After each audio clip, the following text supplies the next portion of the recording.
Philippe Compin, élève de promo 93, et salarié aujourd'hui d'une structure de transport, société GEFCO. Alors j'avais deux options quand je suis sorti du lycée. Soit je faisais la fac, soit je faisais un IUT ou un BTS. Et le plus simple, me connaissant dans la vie scolaire, il fallait absolument un encadrement. Donc l'IUT ou le BTS était l'idéal. La fac, ça n'aurait pas fonctionné déjà d'office. Donc voilà, un bac plus 2 en poche, et voilà, en 93, c'était quasiment, on était presque sûr après d'avoir un boulot derrière, c'était assez assuré.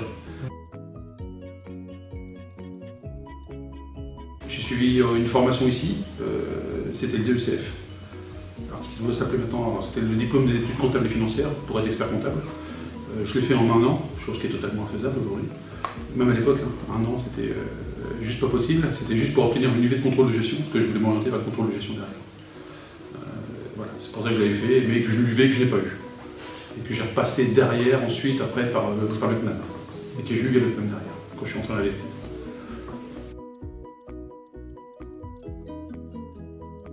Le passage à la vie active a été, j'avais un appartement à Tours, donc il fallait juste travailler. Donc j'ai pas trouvé dans ma branche tout de suite.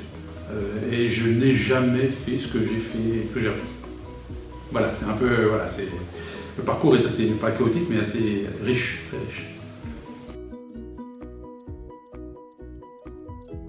Aujourd'hui, je suis pilote de flux transport, implanté dans une société. Donc ça veut dire qu'aujourd'hui, je suis salarié d'une société de transport, société GEFCO, et je suis détaché sur une société Mécapro, qui est basée, le siège est à Amboise, et qui fait de tout ce qui est pièces aéronautiques, pièces d'aérostructures et d'aéromoteurs pour l'aviation, l'industrie de pointe automobile. Et je pilote toute la partie transport dans tout le groupe Mécapro.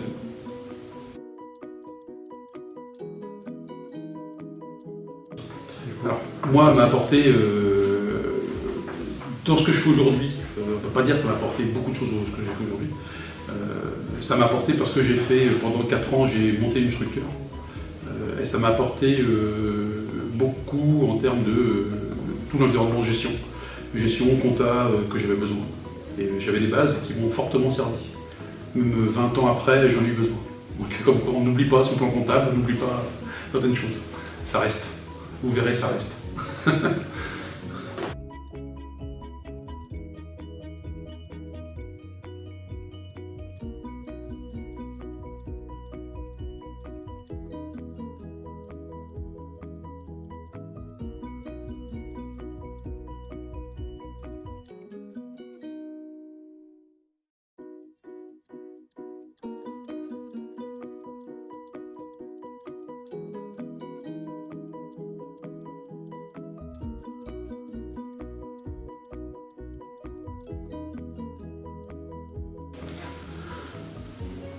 Je pense que GEA, c'est quelque chose comme d'assez générique. On aborde beaucoup de sujets, ce que je me rappelle, parce que j'ai quelques années derrière qui se sont passées et qui ont été un peu oubliées. Mais c'est très globalisé, c'est très bien, je pense que derrière, si on veut aller sur tout ce qui est l'orientation purement comptable et financière, oui, je pense qu'il y en a beaucoup qui sont sortis, qui ont fait expert comptable, qui sont contrôleurs de gestion, je pense qu'il y a un très gros axe là-dessus. La partie RH aussi qui est très importante, je pense, qu'aujourd'hui on l'oublie un peu, je pense pour moi, on l'oublie, c'est quelque chose qu'on ne met pas forcément en avant, mais la partie RH est très très importante aujourd'hui, dans toutes les sociétés. Je veux dire, c'est le nerf de la guerre et c'est un point central, et je pense que justement ça ouvre tout le périmètre, et c'est pour ça que c'est super important. Je pense que c'est un très bon passage, soit on veut continuer après sur autre chose derrière, on peut, et je pense qu'on peut rentrer dans l'équipe aussi derrière avec un DUT, GEA. Et je pense que c'est bien dans les deux cas. Je pense qu'il n'y a pas de souci dans les deux cas.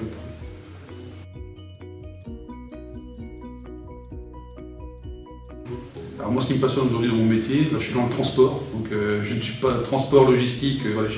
Je suis plus orienté dans ce domaine-là. Moi, ce qui me passionne, c'est que je fonctionne comme mode projet. Alors, je suis un petit peu un cas, je ne suis pas un cas typique, mais je suis un petit peu à part ce que je fais parce que toutes les fonctions, tous les postes sur lesquels je suis passé, j'ai fonctionné comme mode projet. Projet logistique, projet transport, accompagnement du changement dans les entreprises. Donc, voilà, moi je fonctionne en mode projet et ce qui me plaît, c'est que je pars d'une feuille blanche presque et je vais au bout du projet.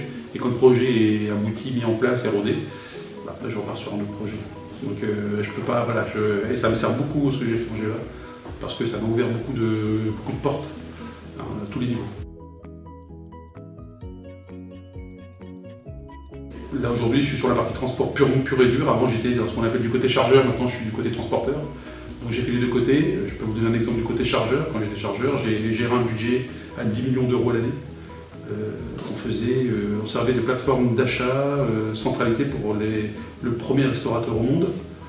Je ne vais pas vous le citer, mais vous le connaissez, autant que moi. Pour la partie France, on refaisait tous les restaurants, sans exception, au niveau informatique. Donc c'était là le passage, dans les années 98-2000, quand ils sont passés des caisses tactiles à toutes des caisses mécaniques aux caisses tactiles. Donc avant ils tapaient dessus, il n'y avait aucune information qui remontait au niveau du siège en informatique. Et dans la nuit, il fallait qu'on bascule tout dans une nuit, dans chaque restaurant. Donc c'était un projet très abouti, très concret, et j'étais responsable de projet sur cette partie-là.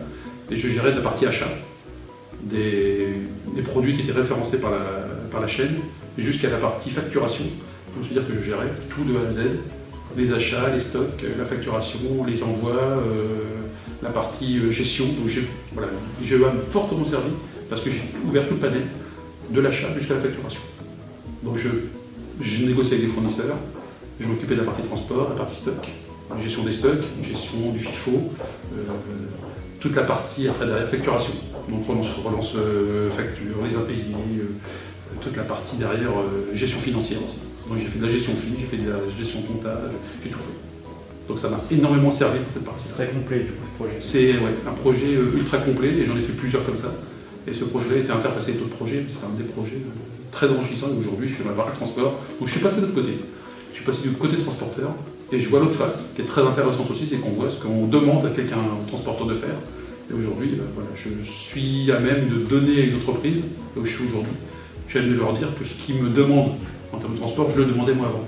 Donc je connais très bien leurs attentes et leur position, et ce qui me permet de faire passer un message, de mieux avancer dans le projet. Là, on est dans l'accompagnement du changement. C'est ce que je fais depuis 20 ans, l'accompagnement du changement.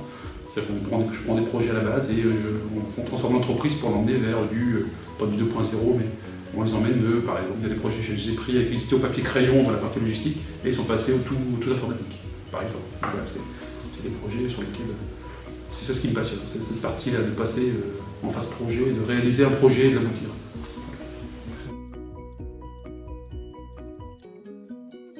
Aucun choix. Il ne faut jamais répéter ce qu'on a fait. D'accord. Jamais. C'est toujours enrichissant. Même au passage que j'ai fait pendant 4 ans en tant que chef d'entreprise. J'ai ouvert une boîte, je l'ai créée du début, je l'ai emmenée et après j'ai été obligé de l'arrêter.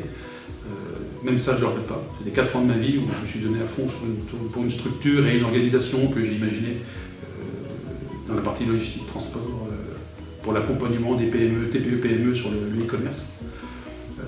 Et je ne le regrette absolument pas. C'est hyper enrichissant. Je pense que tout ce qu'on mène tout au long de notre carrière, c'est enrichissant à tous les niveaux. Il ne faut jamais regretter ce qu'on choisit. Je pense que c'est. Il ne faut surtout pas le regretter.